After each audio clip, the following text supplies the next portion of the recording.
Apa gunanya air nabis setelah serta gimana caranya pengobatan Islam bisa diterima masyarakat? Air nabis itu sebenarnya air difusi. Jadi gini teman-teman, Anda bayangkan tadi ada lihat buah gitu ya. Dia dari satu proses namanya difusi osmos. Jadi Nabi itu udah ngerjakan sesuatu yang memang saat itu memang orang nggak paham itu apa. Kita dulu pernah mengenal namanya difusi. Difusi itu perpindahan konsentrasi dari pekat ke kurang pekat. Itu difusi. Kebalikannya osmosis. Maka kalau saya boleh ngomong sampaikan kepada teman-teman sekalian, kalau Anda mau makan buah, contoh makan buah semangka. Semangka itu kalau boleh saya katakan makan semuanya, bijinya, kulitnya semua dimakan. Kenapa? Karena penuh dengan antioksidan di sana. Mulai dari kulit hijaunya itu ada kolagennya, putihnya, semua. Bahkan semangka itu salah satu buah yang amat sangat rendah kalori. Jadi Anda makan semangka satu sekitar 400-an kalori doang itu. Jadi nggak bikin gemuk kalau bahasa saya gitu. Nah, cuma sekarang pertanyaannya bagaimana kita bisa makan itu semua? Ya sudah ikutin polanya Nabi. Nabi ngerjakan dengan cara apa? Nabi ngerjakan dengan cara ngerendam kurma. Jadi sebenarnya kalau Anda ngerendam kurma, Anda sedang makan kurma sama biji-bijinya. Paham ya? Dan ketika direndam dalam 6 jam, karena saya dapat satu ilmu baru lagi, Masya Allah, ternyata ilmu tentang fermentasi. Jadi fermentasi itu mulai bekerja. Banyak-banyak ke saya sekalian. Jadi fermentasi itu bekerja teman-teman mulai waktu 6 jam. 6 jam.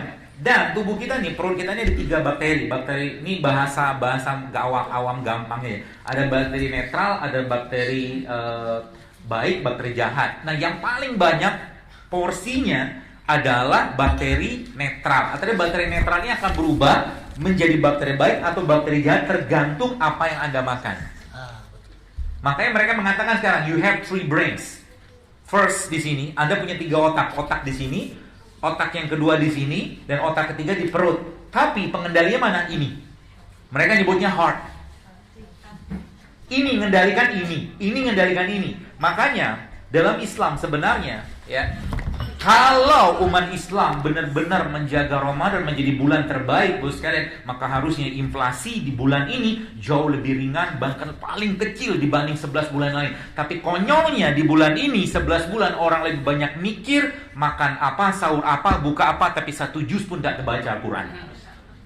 Faktanya begitu.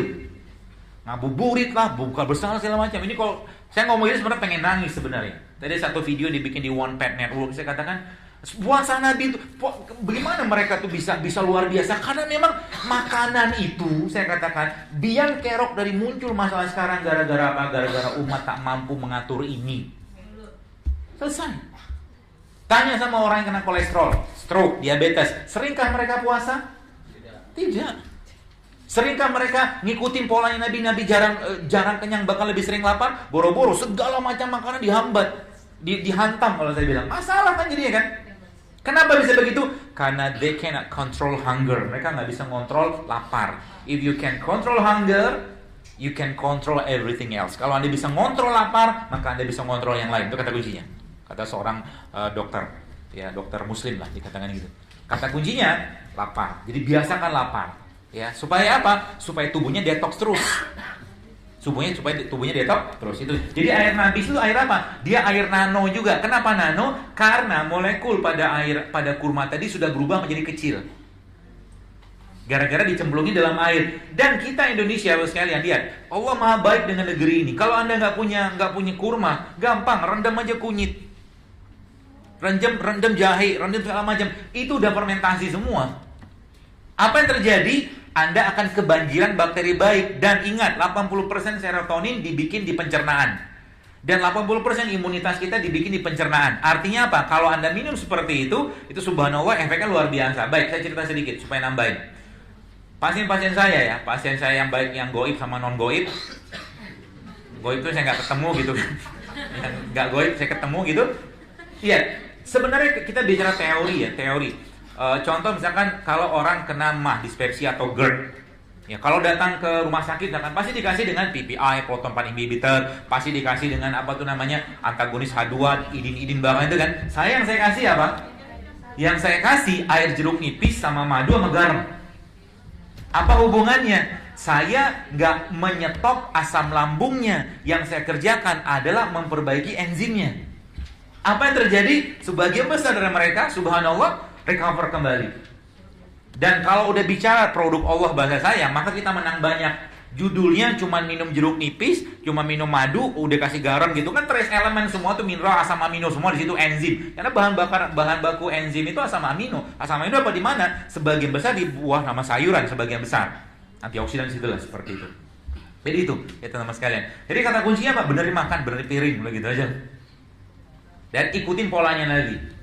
Nabi katakanlah tidur, kapan tidur Nabi? Habis sisa tidur, jangan dilanggar. Jadi kalau boleh saya katakan, saya selalu baca penelitian lagi. Ternyata penelitian itu disebutkan ada 2 orang dikasih makanan dengan kalori yang sama, tapi satunya dikasih waktu malam, satu dikasih waktu siang. Ternyata gula darahnya meningkat yang dikasih waktu malam. Ternyata apa? Di sini kita belajar. Allah kasih tahu apa? Malam itu waktu istirahat, jangan makan. Itu sebabnya Nabi habis sisa ngapain? Tidur. Jadi makan terbaik itu kapan? Saat matahari terbit sampai matahari tenggelam. Itu makan terbaik. Tapi dahsyatnya Allah ingin memberikan kasih sayangnya apa? Supaya kalian jangan makan terus, aku kasih puasa. Dan puasa itu baca dalam surat Al-Baqarah, ya ayyuhallazina amanu kutiba alaikumusyamu kama kutiba alal ladzina min qablikum. Sebelum umatnya Nabi SAW sudah ada syariat puasa. Jadi syariat puasa atau ngelaparkan diri ini sebenarnya sudah terjadi sejak zaman dulu. Kenapa? Prototip blueprint manusia sama dari zaman dulu. Nggak ada manusia kayak monyet kayak kata si Charles Darwin itu. Nggak ada. Dari dulu manusia. Cuma beda ukuran aja, beda casing kita. Casingnya Nabi Adam 60 hasta, 27 meter. Casing kita sederhana. Maka ketika suatu sunnah dilanggar pasti muncul masalah. Ya, pasti muncul masalah. Jadi kita belajar dari situ. Jadi dan tidak ada, yakinilah bahwa tidak ada penyakit yang tidak bisa disembuhkan. Tidak ada. Dan kata kuncinya apa? Minta petunjuk sama Allah. Jadi doanya itu diubah. Bagaimana? Ya Allah, aku produk ciptaanmu. Ya Allah, aku zolim sama diriku. Ya Allah, maka berikan aku petunjuk pengobatan dari apa yang kau tumbuhkan di atas tanahmu dan dapat cahaya mataharimu, dan jadikan pengobatan itu mudah, murah bagiku ya Allah. Maka tiba-tiba Allah kasihlah minum daun kelor, minum ini, minum itu. Itu caranya, ya. Jadi kita nanti tetap bisa bersinergi ya dengan pengobatan konvensional, nggak masalah. Bahkan saya katakan kalau saya kemarin dampingi ada seorang peneliti juga, kita presentasi di depan para apa tuh namanya kepala instalasi farmasi. Ternyata itu dicerita tentang dahsyatnya fermentasi dan dahsyatnya herbal Indonesia. Dan itu herbalnya sederhana banget, namanya apa coba? Kunyit sama meniran.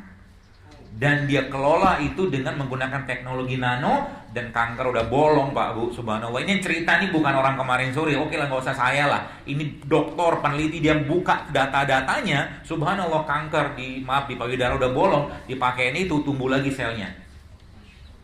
Coba. Dan satu lagi dia pakai albumin. Albumin dari apa? Dari ikan toman. Makanya saya katakan nggak mungkin Allah ciptakan manusia nggak pakai spare part gitu loh. Spare part kita apa? Ya apa yang Allah tumbuhkan di atas tanahnya.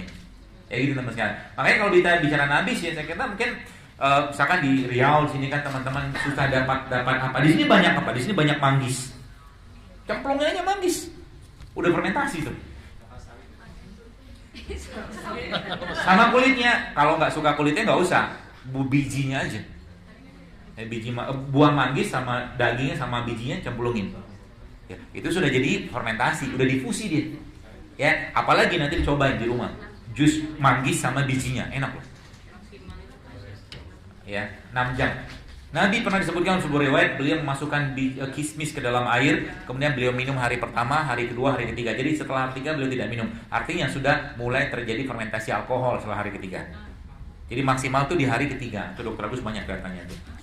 Saya satu pertanyaan banyak, lama betul jawabnya.